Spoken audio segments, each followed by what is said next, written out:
You know it in more ways than I could possibly express. Yeah, the timeline is obviously going to be rewritten.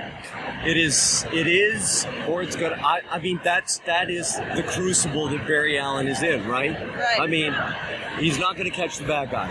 No, that much is clear. So he has a choice: go back and alter history. Don't go back, or go back and not alter history. And Joe's telling him to do one thing, and I'm telling him he can't do that, even though it would benefit me. And that's the setup. That all happens in the first 11 pages. Only the first 11 pages. And the rest of it, from there on out, is off the hook. And I will tell you one thing, the last 8 minutes, I'd say, from the climax down to the denouement, it's some of the most extraordinary television I've ever seen. I mean, with Michelle, and which they hint at it's Barry, Right. you know. The work between the two of them is Emmy-worthy. Wow. I mean, really, truly, it was an extraordinary. Filming that whole sequence was an extraordinary experience. I mean, you know, and I've told you many times that during this whole season, there's so many times where there's such emotional tension, and I just even seeing the promo for the finale, you know, I'm getting misty thinking, oh my heavens, because if he does go back and he does try to change history, that could erase a lot of other things in his future. That, like everything. Exactly. Like, you know, maybe Dad's not there. Maybe, you know, he never gets that relationship with Iris, with, you know, so many things. And the catalyst of, you know, would you change your own life if you could? Yeah. And you better tread carefully if you do. Because you never know what's going to happen. But the main thing for us in this episode, and the main thing to watch, is to watch Grant Gustin navigate through deciding on a course of action, coming to tell his dad's reaction, which throws him in a quandary, and him trying to work out what to do, and then what he does decide to do, and the effect it has on everything.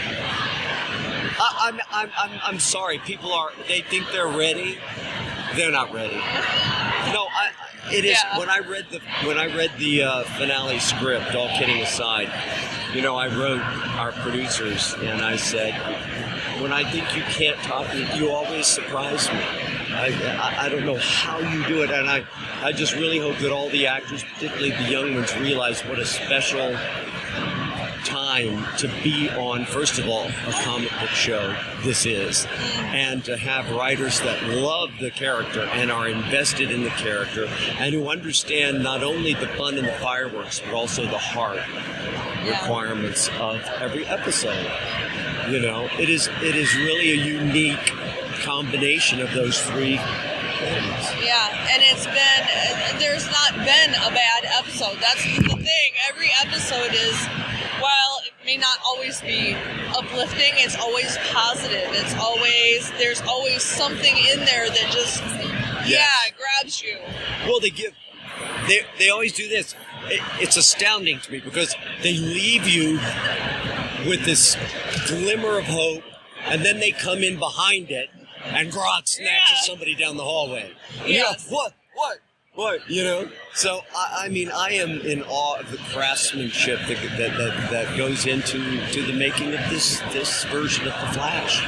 That's fantastic. Well, I think it'll be interesting, too, to see how this week's episode affects the rest of the shows in the universe that have had a rough season. Should I say more? And whether Barry's decision will help to fix some other decisions that have been made elsewhere. Interesting. Well, since they're intertwined, if he does go back now you know at you're all, going to call me and we're going to talk about this. Absolutely. Off the record. Absolutely. Okay, all right. You know I will. All right.